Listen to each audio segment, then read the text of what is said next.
আলহামদুলিল্লাহ। সেই নবীজির পিছন ছাড়া যাবে? জোরে বলেন। নবীজি 63 বছর দুনিয়ার মধ্যে ছিল, তা উম্মতি উম্মতি বলে কান্দেছেন। আবার এখন সোনার মদিনাও শিয়ে শিয়ে তার উম্মতের জন্য পাগল, জোরে বলে সুবহানাল্লাহ। সেই উম্মতের জন্য কাঁদতেছেন। কথা বলেন ঠিক না বে ঠিক? এ দুনিয়ার মামুনগা, কিন্তু সেই নবীর উম্মত হইয়া আমরা সেই নবীর একটু চিনতেছি, তার মহব্বত করার দরকার আছে কিনা? কথা বলেন। হে দুনিয়ার মামুনগা, আমাদের নবী মুহাম্মদ সাল্লাল্লাহু আলাইহি ওয়াসাল্লাম এই উম্মতের জন্য কি না করেছেন।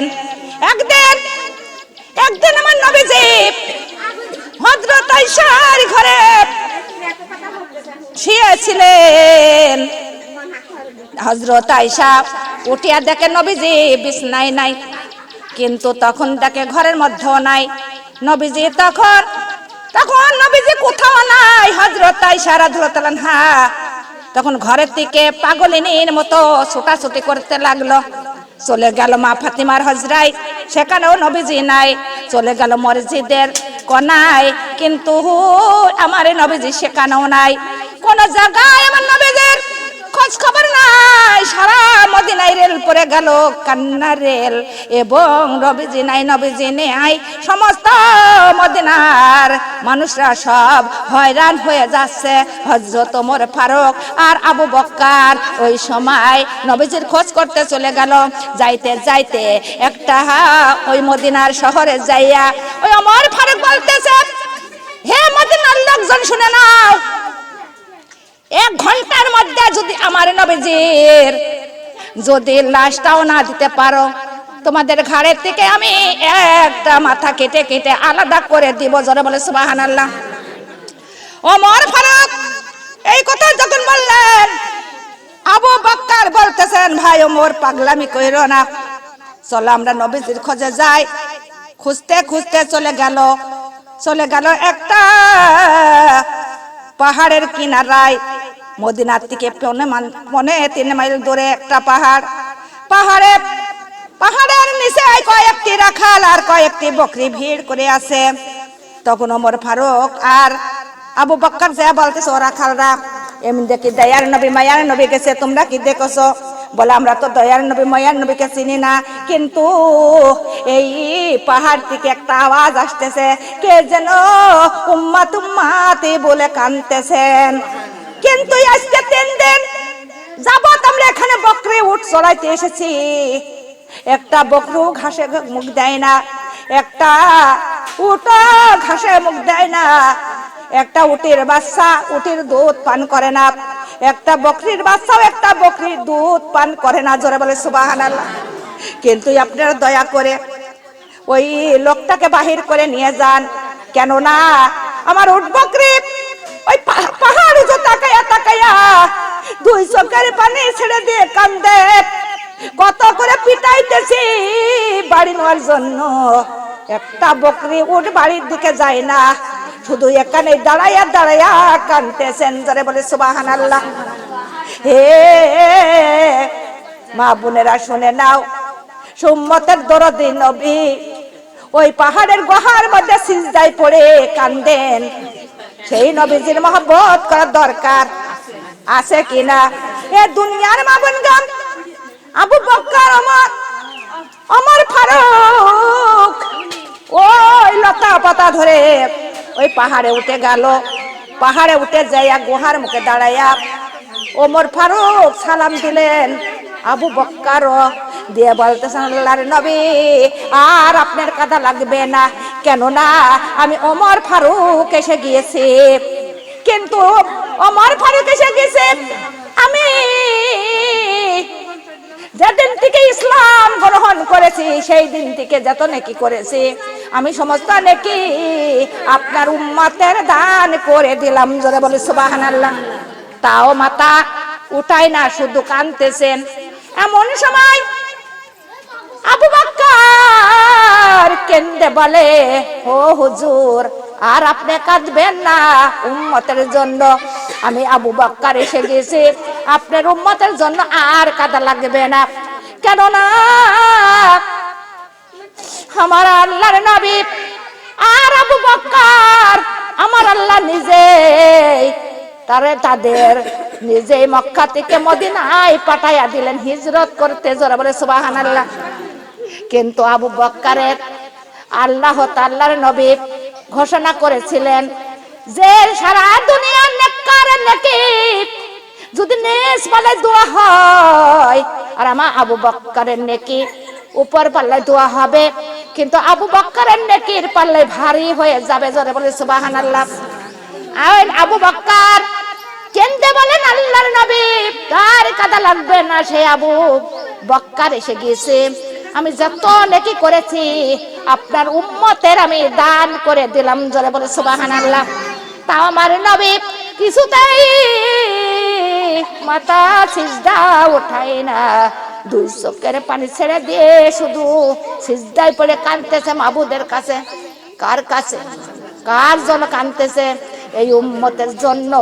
দুনিয়ার মা বোন গো, এমন সময় হযরত ওমর ফারুক আবু বকর বলা বলে করতেছে, আমাদের তো সম্ভব হচ্ছে না আল্লাহর নবীকে ওই মদিনায় নেওয়ার কোনো সম্ভব নয়, কিন্তু সম্ভব একটা হতে পারে, কিন্তু ওই ফাতিমাতুজ জোহরা হাসান হুসাইন যদি আসে হয়তো আমার নবী মদিনায় নেওয়া সম্ভব হবে, তাছাড়া সম্ভব নাই। এমন সময় আবু বকর আর ওমর ফারুক তখন লতা পাতা ধরে নামিয়া তখনই পথে রওনা হলো। হাঁটতে হাঁটতে কিছু দূরের মধ্যে হযরত আলীর সঙ্গে দেখা হয়ে গেল। হযরত আলীর কাছে সমস্ত কথা খুলে বলল। বলার পরে তিনজন একসঙ্গে হইয়া মা ফাতিমার হজরায় চলে গেল। মা ফাতিমার হজরায় যাইতে না যাইতে মা ফাতিমা তো জোহরা দুই চোখের পানি ছেড়ে দিয়ে কান্দে আর বলে, স্বামী গো, আপনার চোখে পানি, আবু বকরের চোখে পানি এবং ওমর ফারুকের চোখে পানি, আপনাদের তিনজনের চোখেই পানি। আমার বাবার মনে হয় মদিনার মুনাফিকরা বেরে তার লাশটা মনে হয় কোথায় রেখেছে, কিন্তু ওই মৃত্যুর দেহটা আপনারা কি পেয়েছেন? আমার আব্বার হয়তো মৃত্যুর দেহটা পেয়েছেন, হয়তো আমারই কাছে বলেন। তখন ওমর ফারুক আবু বকর বলতেছে, তোমার আব্বার খোঁজ পাওয়া গেছে? বলে কোথায়? বলে ওই মদিনার থেকে 3.5 মাইল দূরে একটি গুহার মধ্যে সিজদায় পড়ে ওরে তিনি কাঁদতেছেন, উম্মাত উম্মাতি বলিয়া। জোরে বলে সুবহানাল্লাহ। উম্মাত উম্মাতি বলে কাঁদতেছেন, কিন্তু আমাদের আনা সম্ভব হলো না, কিন্তু তুমি যদি যাও, হাসান হোসেন যদি যায়, কিন্তু আনা সম্ভব হতেও পারে। এই কথা শুনে মা ফাতিমাতুজ জোহরা হাসান হোসেনকে সঙ্গে করে নিয়ে তিনি রওনা হলো। হাঁটতে হাঁটতে ওই মদিনা থেকে 3.5 মাইল দূরে চলে গেল। যে লতা পাতা ধরে তিনি পাহাড়ে উঠলেন। পাহাড়ের গুহার মুখে দাঁড়িয়ে বললেন, তিনি বলতেছে, আব্বাজান, আপনি এখানে গুনাহগার উম্মতের জন্য কাঁদতেছেন, আর ওইদিকে হাসান আর হোসেন আর 3 দিন যাবত আব্বা গো একটা দানাও তুলে মুখে দিই নাই, এক ঢোক পানি গ্রহণ করে নাই। অলিতে গলিতে সমস্ত শিশুরা অলিতে গলিতে কেন্দে বেড়াইতেছে, আমার নবী কই, নবী কই। আপনার কলিজার টুকরা হাসান আর হোসেন গলা গলি ধরে তারা বলতেছে, আমার নানা কই, নানা কই। আব্বা জান, আপনি আর উম্মতের জন্য কাঁদবেন না, আমি আপনার সেই মা জননী ফাতিমাতুজ জোহরা চলে এসেছি। আমি যত জীবনে যত নেকি করেছি আপনার গুনাহগার উম্মতের আমি সব দিয়ে দিলাম। জোরে বলে সুবহানাল্লাহ। তাও আমার নবীজি কোনো কথা বলে না, মাথাটা উঠাই না, শুধু দুই চোখের পানি ছেড়ে দিয়ে কাঁদতেছেন। এমন সময় আমার হযরত মা ফাতিমাতুজ জোহরা মাবুদের কাছে বলে, মাবুদ, আমার বাবার উম্মতের জন্য দোয়ার আমার আর কিছুই নাই, কিন্তু আছে 2টা সন্তান, 2টা সন্তান ছাড়া তো আমার কিছুই নাই। তখন মা ফাতিমাতুজ জোহরা সিজদায় পড়ে গেল। সিজদায় পড়ে তখন বলতেছে, মাবুদ, আমার বাবার আমি আর কি দেব, দোয়ার মতো নাই। কিন্তু আমার দুইটা সন্তানই আমার বাবার উম্মতের জন্য আমি কুরবান করে দিলাম। জোরে বলে সুবহানাল্লাহ। এর মুহূর্তে আমার নবী সিজদা থেকে মাথাটা উঠালেন। মাথা উঠাইয়া দেখে রে দুঃখিনী মা বা ফাতিমা জোহরা সিজদায় পড়ে আছে। নবীজি দুই চোখের পানি ছেড়ে দিয়ে কান্দে, কান্দিয়া হাসান হোসেনকে বুকের মধ্যে করে নিয়ে কান্দে আর বলে, ও মা জননী, তুমি সিজদা থেকে মাথাটা ওঠাও। তোমার বাবা সিজদা থেকে মাথা উঠাইছে। মা ফাতিমা জোহরা সিজদা থেকে মাথাটা উঠাইয়া দেখে বাবার বুকের মধ্যে হাসান আর হোসেন, হাসান আর হোসেন বুকের মধ্যে করে নিয়ে নবীজি কাঁদতেছেন। হাসান হোসেন কান্দে। মা ফাতিমা জোহরা বলে, বাবা গো, আপনি তো কোনোদিন হাসান হোসেনের বুকের মধ্যে করে নিয়ে কাঁদেন না, আজকে কেন কাঁদতেছেন? আব্বা জান, আমার দোয়া মনে হয় আমার আল্লাহ কবুল করে নিছেন, আমার দোয়া মনে হয় আমার মাবুদ মঞ্জুর করেছে। আব্বাই আপনি বলেন। নবীজি কোনো কথা বলেন না। মা ফাতিমা জোহরা বলে, কোথাও যদি কারো সন্তান মারা যায়, পশু পাখি না জানিতে জানে আগে মা। হে আমার মা, হে আমার আব্বা জান, আপনি যদি নাও বলেন আমি জেনে গেছি, আমার মন আমার জানাইয়া দিছে। আমার হাসান হুসেনকে আমার আল্লাহ কবুল করে নেছেন। নবী উম্মতের কান্ডারি, নবী রহমতের ভান্ডার। নবী উম্মতের কান্ডারি, নবী রহমতের ভান্ডার। নবী বিনে রোজ হাসরে কে করিবে পার, নবী বিনে রোজ হাসরে কে করিবে পার। উম্মতের কান্ডারি, নবী রহমতের ভান্ডার। উম্মতের কান্ডারি, নবী ডার। নবী বিনে রোজ হাসরে কে করিবে পার, নবী বিনে রোজ হাসরে কে করিবে পার। উম্মতের কান্ডারি, নবী রহমতের ভান্ডার। উম্মতের কান্ডারি, নবী রহমতের ভান্ডার। জয়া দেখো মদিনাতে কাঁদছে নবী দিনে রাইতে। জয়া দেখো মদিনাতে কাঁদছে নবী দিনে রাইতে। মাফ করিয়া দাও গো খোদা উম্মত গুনাহগার, মাফ করিয়া দাও গো আল্লাহ মুহাম্মদ গুনাহগার। উম্মতের কান্ডারি, নবী রহমতের ভান্ডার। উম্মতের কান্ডারি, নবী রহমতের ভান্ডার। নবী বিনে রোজ হাসরে কে করিবে পার, নবী বিনে রোজ হাসরে পার। উম্মতের কান্ডারি, নবী রহমতের ভান্ডার। উম্মতের কান্ডারি নবী। আলহামদুলিল্লাহ, আমার নবী এখনো মদিনাতে কাঁদতেছেন। কার জন্য? কথা বলেন। উম্মতে উম্মতে বলে কাঁদতেছেন। সেই নবীর পিছন ছাড়া যাবে কি দুনিয়ার মা বোন গো? নবী ছাড়া কবরে কোনো উপায়, হাসরের ময়দানে উপায় আছে। হে দুনিয়ার মা বোন গো, এমন দিন আসবে, সেই দিন নবী নবী বলে চিৎকার মারবেন, কিন্তু মায়ার নবী দয়ার নবী আসতে গেলেও বাধা হয়ে যাবে। জোরে জোরে বলে নাউজুবিল্লাহ।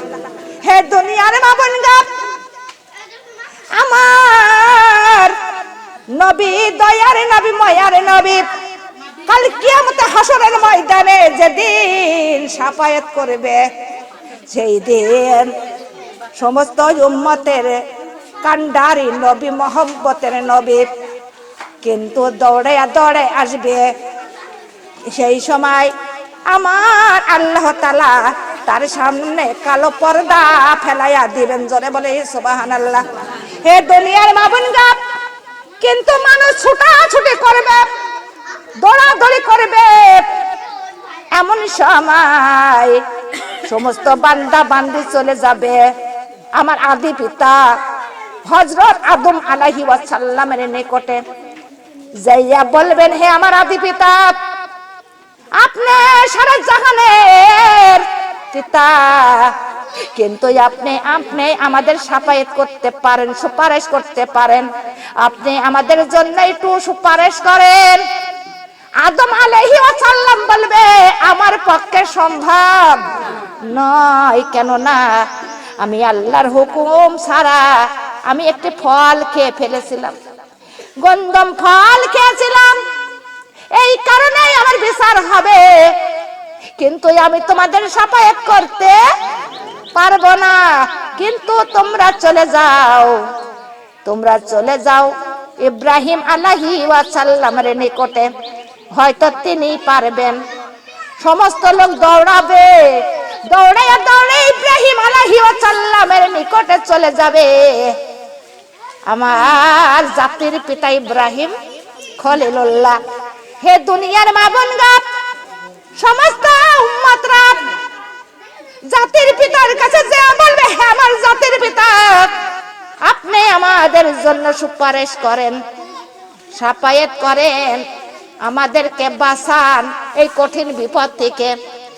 ইব্রাহিম আলাইহিস সালাম জাতির পিতা, তিনিও বলবেন, আমার ক্ষমতা নাই, আমিও পারবো না। কেন নাই, আমি পৃথিবীর মধ্যে 3টা মিথ্যা কথা বলে ফেলেছিলাম। কয়টা মিথ্যা কথা? 3টা মিথ্যা কথা বলে ফেলেছি, তার জন্য হয়তো আমার বিচার হবে, সেই বিচারের অপেক্ষায় আমি আছি, আমিও পারবো না। তোমরা চলে যাও মুসা আলাইহিস সালামের নিকটে, হয়তো মুসা পারবে। সবাই দৌড়াদৌড়ি করতে করতে মুসার নিকটে চলে যাবে, বলবে, হে আল্লাহর নবী, আপনি তো তোর পাহাড়ে আল্লাহর সঙ্গে কথা বলতেন, কিন্তু আপনি আমাদের বাঁচান, আমাদের জন্য সুপারিশ করেন, শাফায়াত করেন। আল্লাহর নবী মুসা বলবে, আম্মু, আমার ক্ষমতা নাই, আমি পারবো না। কেন না, আমি আল্লাহর হুকুম ছাড়া একটা ব্যক্তিকে হত্যা করে ফেলেছি, তাই আমার ক্ষমতা নাই, কিন্তু আমি পারবো না। তোমরা চলে যাও ঈসা নবীর কাছে, হয়তো তিনি পারবে। সমস্ত বান্দা বান্দি আবার দৌড় ধরবে ঈসা নবীর নিকটে। ঈসা নবীর কাছে যখন আবার এইরকম বলা বলি হবে, ঈসা নবী বলবে, আমারও ক্ষমতা নাই। কেন না, আমার পিতা ছাড়া আমি জন্ম হয়েছিলাম, এই আমি পিতা ছাড়া জন্ম হয়েছিলাম, তাই না ছাড়ারা আমার নিয়ে আজে বাজে কত কথা বলেছিল, তাই আমার বিচার হবে, আমিও পারবো না। কিন্তু তোমরা চলে যাও আখিরি নবী হযরত মুহাম্মদ সাল্লাল্লাহু আলাইহি ওয়াসাল্লামের নিকটে, হয়তো তিনি পারবেন। সমস্ত মানুষ দৌড়াদৌড়ি করতে করতে তখন আখিরি নবীর নিকটে চলে যাবে। পরে আমার দয়ার নবী, মায়ার নবী,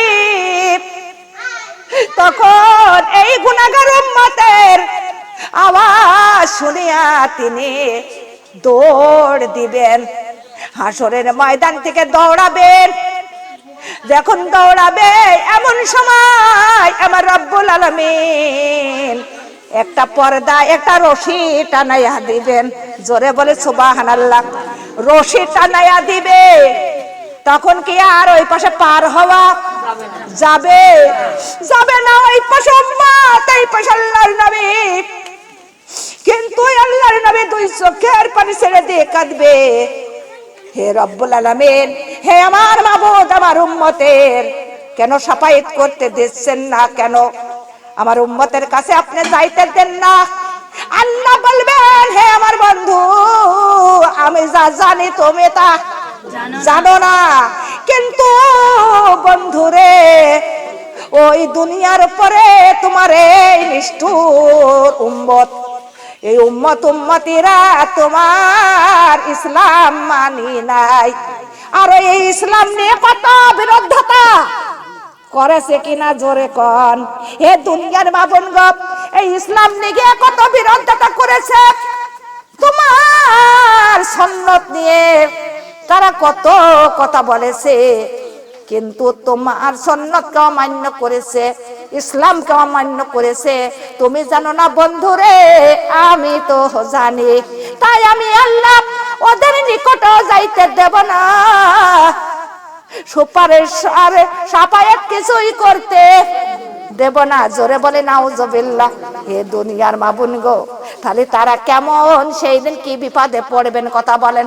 সেই দিন কি মহাবিপদ, সেই দিন নবী নবী বলে চিৎকার করলে দয়ার নবীর পাওয়া যাবে, সেই দিন আল্লাহর পাওয়া যাবে না।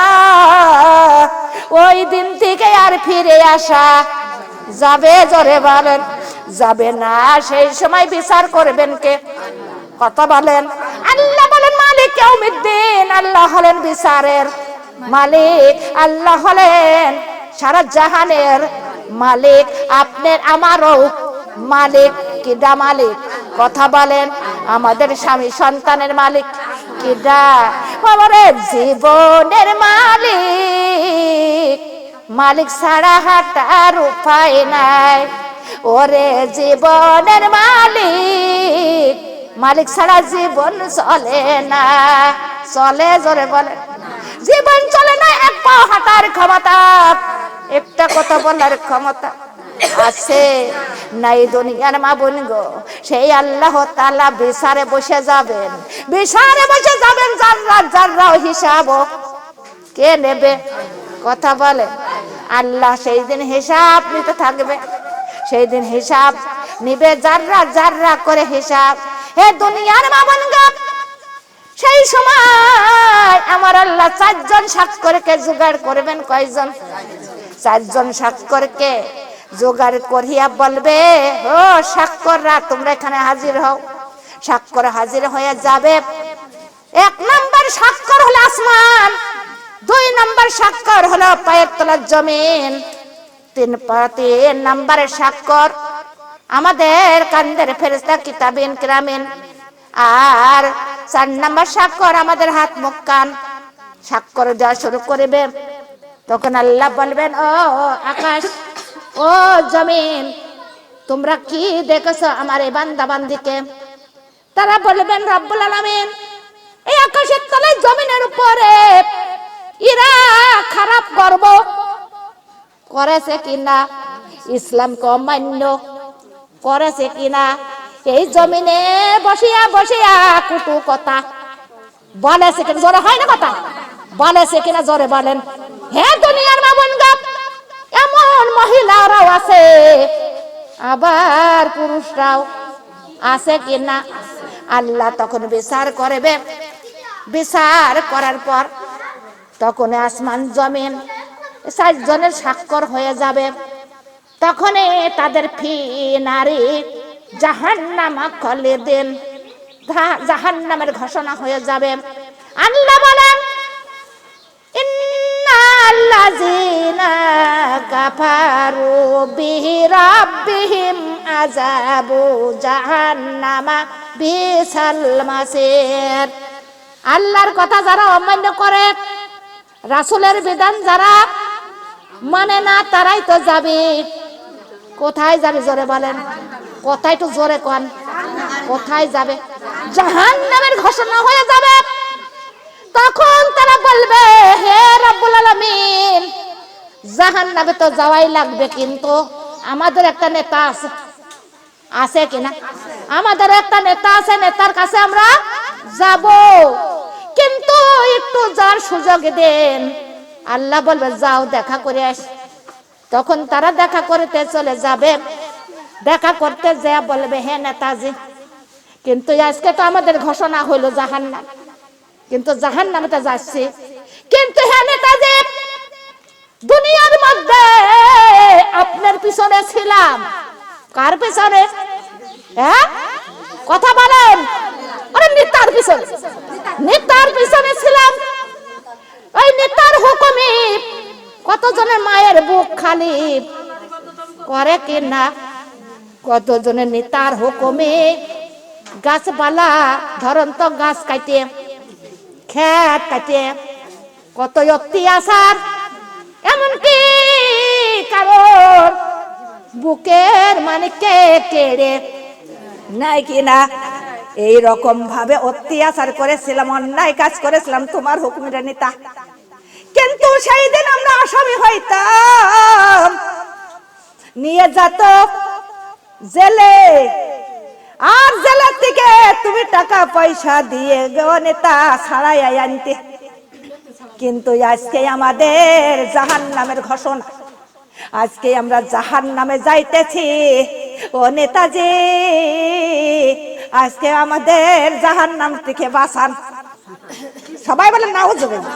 হে দুনিয়ার মামুনিরা, ওই নেতাজি বলবে, ও আমার সাতারা, ও আমার ভক্তরা শুনে নাও, আজকে আমু হলাম জাহান্নামে, তুমি যাবা জাহান্নামে, আমু যাবা তুমি যাবা, এটার আর কোনো বাধা নাই, সবাই মিলে যেতে হবে। জোরে বলি হে দুনিয়ার মামুনিরা, সেই দিন কেউ কারোর উপকারে আসতে পারবে, সেই দিন কোন নেতার ক্ষমতা, কথা বলেন, সেই নেতার পিছনে থাকা যাবে। জোরে বলেন, যে নেতা কুপরামর্শ দেয়, যে নেতা আমাদের খারাপ পথে হাঁটায়, যে নেতা সঠিক পথ চেনে না, সেই নেতার পিছনে আমাদের চলা যাবে কি? জোরে বলেন, যাবে।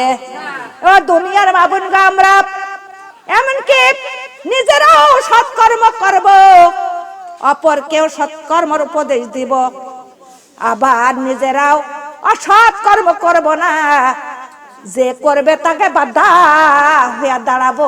জোরে জোরে বলে সুবহানাল্লাহ। আল্লাহ বলেন, ইন্নাল্লাযীনা আমানু ওয়া আমিলুস সালিহাত উলাইকা ইয়াসহাবুল জান্নাত।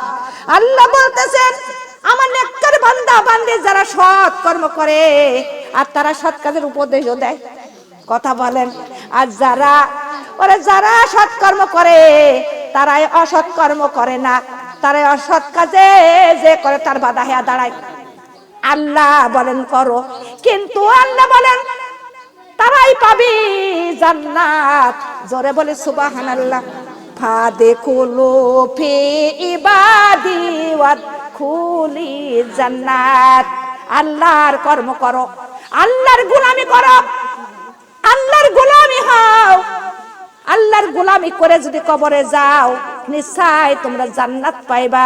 জান্নাতটা হলেন আমার আল্লাহর হাতে, তাছাড়া এই দুনিয়ায় কারোর হাতে আছে? জোরে বলেন, কার হাতে? আমরা কার বান্দা? কার বান্দা? আল্লাহ আমাদের কত মহব্বত করে, কত আদর করে আমাদের সৃষ্টি করেছেন কিনা, কথা বলেন, কত আদর করে, কত মহব্বত করে সেই বান্দা বান্দির কোনদিন আল্লাহ জাহান্নামে দিতে চায়? জোরে বলেন, কোনদিন দিতে চান না। আল্লাহ বলেন, ওয়াইউকিমুনাস সালাত, বান্দারা তোমরা মহব্বতের সঙ্গে সালাত আদায় করো, আর 5 ওয়াক্ত সালাত যদি তোমরা মহব্বতের সঙ্গে আদায় করো, আমি তোমাদের 5টা পুরস্কার দান করব। জোরে বলে সুবহানাল্লাহ। কয়টা পুরস্কার?